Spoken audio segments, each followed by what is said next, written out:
16절서부터 34절의 말씀이 되겠습니다.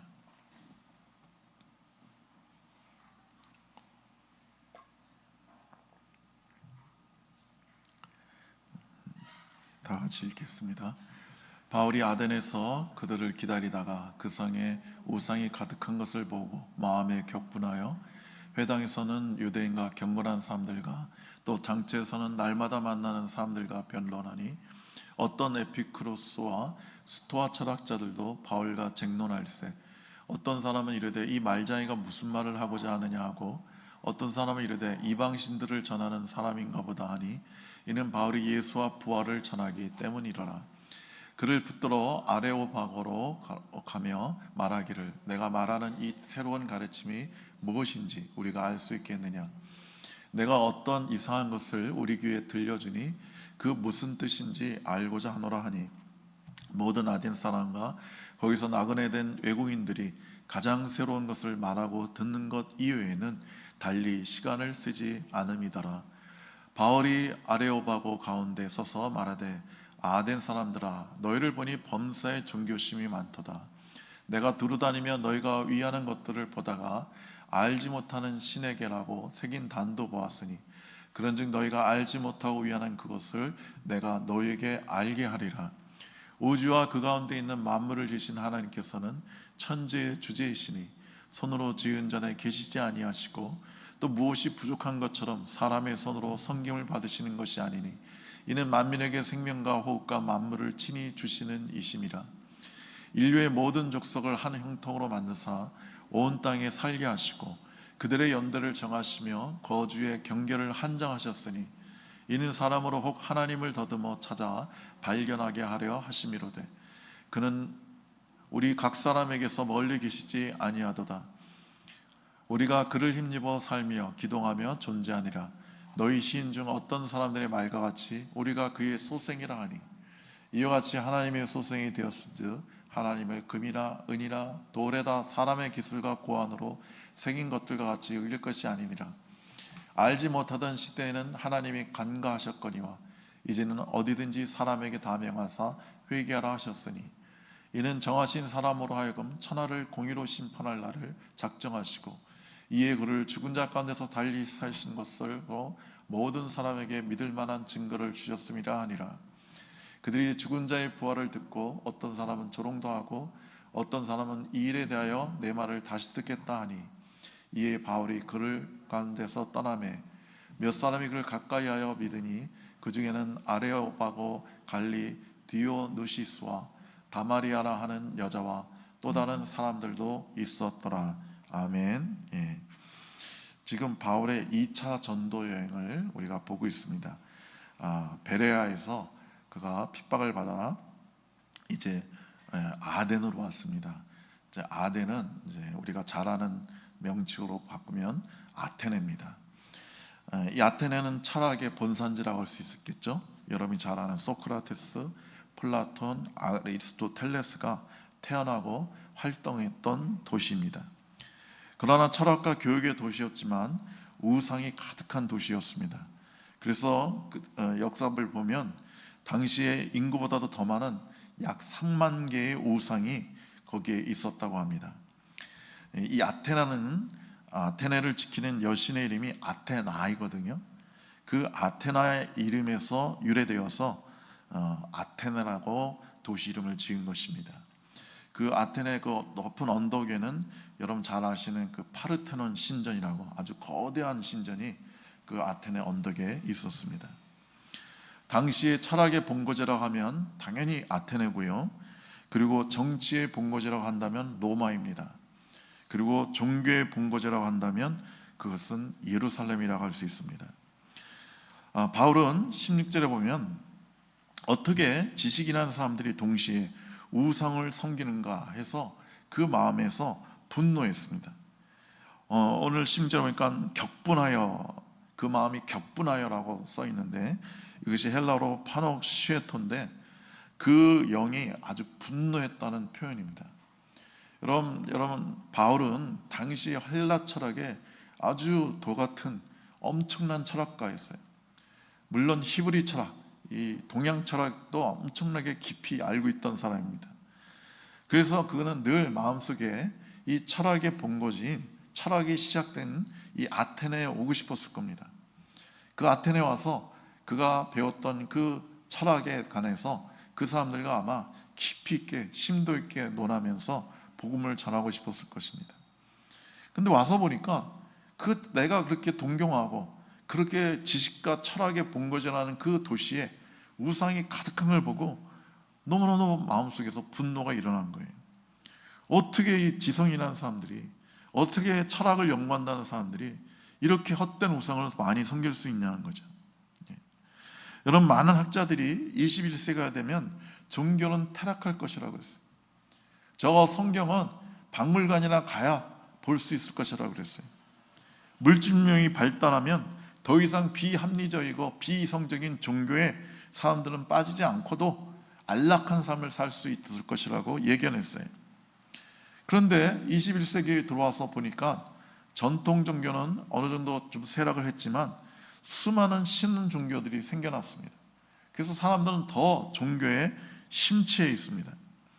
여러분, 오늘 가장 첨단 과학이 발달한 부유한 그 인도에는요, 뭐 거의 집집마다 조그만 신사를 모셔놓고요, 그리고 온 동네에 신사가 가득합니다. 그 신사에서 섬기는 우상이, 그 신이 약 800만 개가 있다고 그래요. 그러니까 이해할 수 없을 정도로 많죠. 여러분, 어느 그 병원에서 최첨단 수술용 기계를 사온 다음에 그 앞에서 돼지고리 머리를 놓고 고사를 지냈다고 해요. 그러니까 최첨단 과학의 산물을 갖다다 놓고 거기서 절을 하고 미신에게 복을 빌었단 말이에요. 수술이 잘 되게 해달라고. 오늘날 여러분, 그 우리나라 대학생 중에 약 60% 이상이 점을 본다고 그래요. 대학생들은 다 지성인들 아니에요? 열심히 여러 학문에 깊이 빠져 있는 사람들 아니에요? 그런데 점을 본단 말이죠. 사람들은 거룩하신 하나님을 섬기지 않으면서 자기의 욕망을 성취하기 위하여 무수한 우상을 만들어내고 거기에 복종하고 삶을 바치고 있는 것입니다.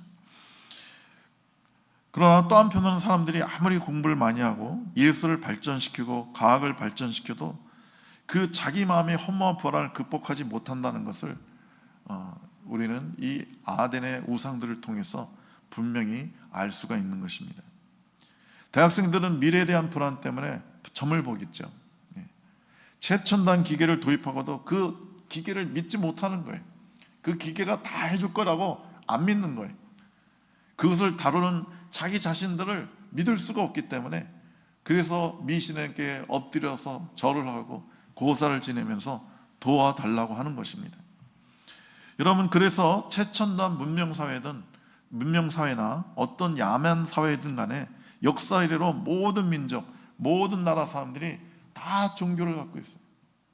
그리고 여러분, 박물관에 가보면요, 그 고대에 가장 화려하게, 가장 그 디자인이나 모든 그 것이 발전된 것은 다 제기예요. 종교 때 쓰는, 제사 때 쓰는 그릇들이 가장 정교하고 가장 아름답게 만들어져 있습니다. 그만큼 인간은 그 제사 드리는데, 신께 예배 드리는데 최선을, 모든 것을 쏟아부었다는 것을 알 수가 있는 것입니다.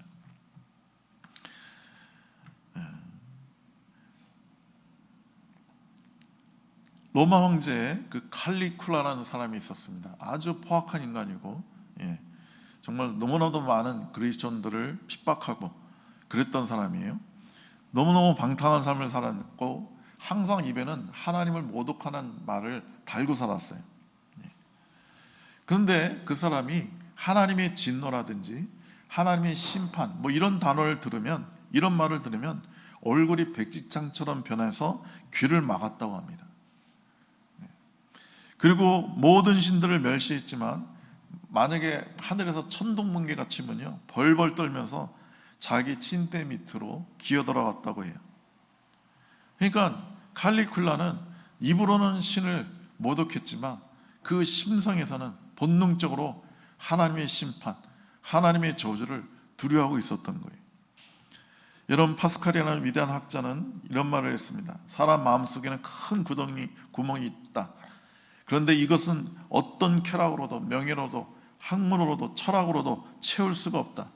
오직 그리스도의 사랑으로만 메울 수 있는 구멍이다. 이런 아주 귀한 말을 하셨어요. 여러분, 아무리 우상을 섬기고 아무리 철학하고 아무리 과학자가 된다 할지라도 그 마음속에 있는 구멍은 오직 하나님의 은혜로, 하나님의 사랑으로만 채울 수가 있는 거예요. 바울은 아레오바고에서 철학자들과 만나 변론을 합니다. 여기서 이게 크게 실패한 거죠. 복음을 선포했어야 되는데, 십자가와 부활을 선포했어야 되는데, 이 사람들도 바울도 엄청난 철학자들이니까 그들과 변론을 했어요. 그리고 복음을 전해야 되는데 너무너무 철학적으로, 물론 그들의 귀에 알아듣게 하기 위해서 일부러 그랬는지 모르지만 너무 철학적으로 복음을 전했어요. 이 아레오바고는 넓은 광장입니다. 그리고 시장입니다. 그리고 토론장의 역할을 하는 장소였습니다. 그래서 소크라테스나 플라톤도 여기서 자기의 사상을 발표하고 사람들과 토론을 하고 그랬습니다. 특히 이 장소에서 오늘 본문에 봤더니 바울은 두 종류의 철학자들을 만납니다. 하나는 에피쿠로스 학파고 나머지는 스토아 학파의 철학자들과 논쟁을 했습니다. 여러분, 에피쿠로스 학자들은 원래 에피쿠로스라는 사람이 있었어요. 그 사람은 뭐라고 그랬냐면 만물은 다 우연히 생겼다는 거예요. 신은 있지만 절대로 이 세상에 관여하지 않는다는 거예요.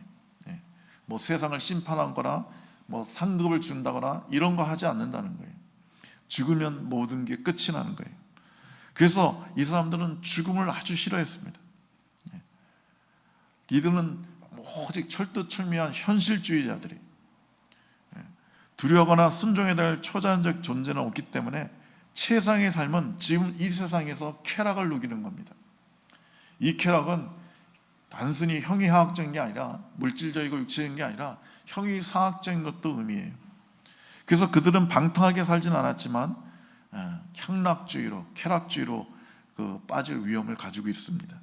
아주 철두철미한 현실주의자들이죠. 반대로 스토익 철학자들은 모든 것이 다 신이라고 그랬어요. 범신론을 믿었어요. 근데 그 신은 인격적인 신이 아니에요. 그래서 사랑, 지식, 그리고 섭리 행동을 전혀 할 수 없다고 생각했어요. 그리고 모든 것은 운명으로 정해져 있다고 생각했어요. 모든 것은 운명이에요. 그래서 인간이 그 운명을 바꿀 수 없다는 거예요. 그래서 우리 인간의 행복은 그 운명에 따라 순응하며 살 때 인간은 행복하다는 거예요. 그리고 또 세계는 여러 해마다 주기적으로 큰 재난을 당해서 완전히 분해되고, 그리고 전과 같은 순서로 다시 시작한다는 어떤 순환론을 믿었어요. 그들은 이 땅에서 행복하게 살려면 쾌락은 아주 허무한 것이니까 그 육체의 쾌락을 좀 끊기 위해서 자주 금욕해야 된다고 얘기를 했어요. 금욕함으로 말미암아 좀 더 편안하고 행복한 삶을 살 수 있을 거라고 사람들에게 가르쳤어요. 이 두 학파는 행복을 추구하는 거예요. 행복을 추구하는 데는 똑같아요. 근데 그 외에는 다 완전 반대죠. 바울은 이들에 대해서 다음과 같은 메시지를 전합니다. 먼저, 하나님은 피조물이 아니고 창조자이시기에 사람의 손으로 만든 그 어떤 것으로도 경배할 수 없다고 얘기합니다. 하나님은 인류 역사를 지배하고 있다고 얘기합니다. 에피쿠로스 학파는 우연히 세계가 창조됐다고 얘기하죠. 우연히 생겼다고 얘기합니다. 스토아파는 모든 것이 운명이라고 합니다. 그런데 바울은 참 인격자이신 하나님께서 세상을 창조하시고 다스리고 계신다고 얘기하고 있는 것입니다. 우연이란 인생과는 허무주의, 쾌락주의를 낳죠. 운명이란 인생과는 삶의 체념, 변화가 없게 됩니다. 그래서 지금도 인도에는 카스트 제도가 있는데 많은 사람들이 그거를 그냥 운명이라고 받아들여요. 그 불가촉 천민들은요, 태어나서, 물론 거기서 성공하는 사람들이 지금 있기는 하지만 대부분의 사람들은 그냥 내가 이렇게 태어났으니까 그냥 이 운명을 따라 나는 살아야지 하고 여전히 최하위의 삶을 살고 있는 것입니다. 여러분, 하나님 우리를 다스리시고 우리의 기도를 들어주시는 분이십니다. 인격적인 하나님이세요. 하나님은 사람이 천성적으로 하나님을 갈망하도록 창조했다고 바울은 지금 전하고 있습니다. 그래서 영혼을 사모한다고 얘기하고 있는 것입니다. 하나님은 결코 에피쿠르스 학자들이 말한 것처럼 멀리 떨어져 있는 분이 아니에요. 그분은 우리 가까이 계신 분이에요. 무지의 시대는 지나갔습니다. 모르던 시대는 그 미련을 용서했어요. 그러니까 여기 보면 우상 중에 알지 못하는 신이란 그 팻말이 있는 걸 봤어요. 그러니까 이 사람들이 온갖 신에게 다 제사를 드리는데 혹시 자기들이 빼먹은 신이 있을까 봐, 우리가 모르는 신, 우리가 이름을 알지 못하는 신에게도 우리가 예배합니다 하고 알지 못하는 신이라는 이름을 써놓은 거예요. 그러니까 참 어떻게 보면 지혜로운 것 같지만 어떻게 보면 너무너무 미련한 거죠. 그러나 이제는 하나님의 계시가 그리스도에 의해서 밝혀졌기 때문에 그들에게 회개하라고 담대히 외쳤어야만 했어요. 근데 바울은 오늘 회개하라고 외치지 않죠. 명하사 회개하라 하셨으니, 회개하라 하셨으니 간접합보로 얘기하고 있어요. 담대하게 회개하라, 너의 우상을 버리고 하나님을 섬기라, 이렇게 외쳤어야 되는데 그러지 않고 회개하라고 하셨습니다. 간접합보로 얘기했어요. 힘이 하나도 없죠. 바울은 심판의 날이 온다고 전합니다. 죽음에는 부활이 있다고 합니다. 죽으면 그만이라고 믿는 인생관, 죽음에 대해서 전혀 모르겠다는 인생관은 너무나도 허무하고 고통스러운 것입니다. 그래서 에피쿠로스 학파는 죽음을 싫어했고 부정했습니다. 스토아파는 모른다 그랬어요. 죽음은 모른다. 저 세상은 우리는 모른다 그랬어요. 여러분, 우리에게 새하늘과 새 땅이 있다는 것이 얼마나 큰 위로가 되는지 모릅니다. 심판이 있다는 것이 내 삶에 얼마나 거룩하게 하고 우리 삶을 조심하게 하는지 모릅니다. 그런데 그들 중에 이 바울의 많은 이 귀한 이야기를 조롱하는 사람들이 있었어요. 바울의 메시지와 열정에 그 조롱한 것이죠. 그래서 이 사람이 또 이 말쟁이가 또 무슨 희한한 말을 하는데 말도 안 되는 소리를 하네. 뭐 죽음의 부활이 어디 있어? 말도 안 되는 소리를 하고 있네 하고 조롱한 거죠. 오늘날도 이렇게 십자가와 부활을 전하면 사람들은 조롱합니다.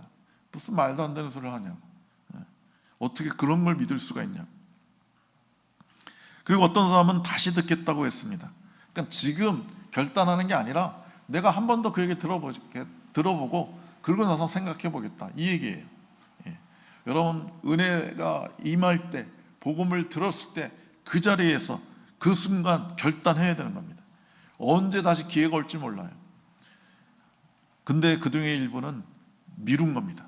다시 듣겠다고, 나중에 한번 생각해 보겠다고. 바울은 자기의 깊은 철학적 지식을 가지고 이들과 논쟁을 하면서 전도를 했지만 실패했습니다. 왜냐하면 아덴에는 교회가 전혀 세워지지 않았어요. 그리고 대부분이 조롱했고 아주 일부의 사람들만 예수를 믿었습니다. 그래서 이 아덴에서 바울이 고린도에 가고 그 고린도에 가서 사역한 다음에 그 고린도 사람들에게 편지를 쓸 때 고린도서 2장 1절로 5절에 보면 내가 오직 이 복음을 말과 지혜로 전하지 않고 오직 십자가만 전하겠다, 지혜로 다시는 전하지 않겠다, 이렇게 결단하는 내용이 나옵니다. 그러니까 아마 바울은 여기서 쓰라린이 아주 실패를 경험했기 때문에 그때 결단했을 거예요. 다시는 내가 변론하지 않겠다. 그래서 제자 디모데에게도 그 편지 쓸 때 너희는 사람들과 변론하지 말아라, 변론하지 말고 담대히 복음을 외치라고 그렇게 전하고 있습니다. 여러분, 복음은 선포입니다. 논쟁이 아니에요. 철학으로도 채워지지 않는 사람의 심령에 주님의 십자가의 사랑, 용서, 부활을 전해야 되는 것입니다. 여러분과 제가 결코 사람들과 논쟁하는 게 아니라, 변론하는 게 아니라 우리 예수 그리스도의 십자가 그리고 부활, 영생을 우리는 선포해야 되는 것입니다. 기도하겠습니다. 좋으신 우리 하나님 아버지, 우리가 결단코 복음을 어렵게 변론하지 않게 하시고 담대하게 십자가와 부활과 우리 하나님의 영원한 용서와 사랑을 선포하게 하여 주시옵소서. 아버지 하나님, 우리를 통해서 사람들이 구원받게 하시고 주님을 만나게 하시고 변화받게 하여 주시옵소서. 이 시간 몸과 마음과 영혼이 아픈 분들이 있습니다.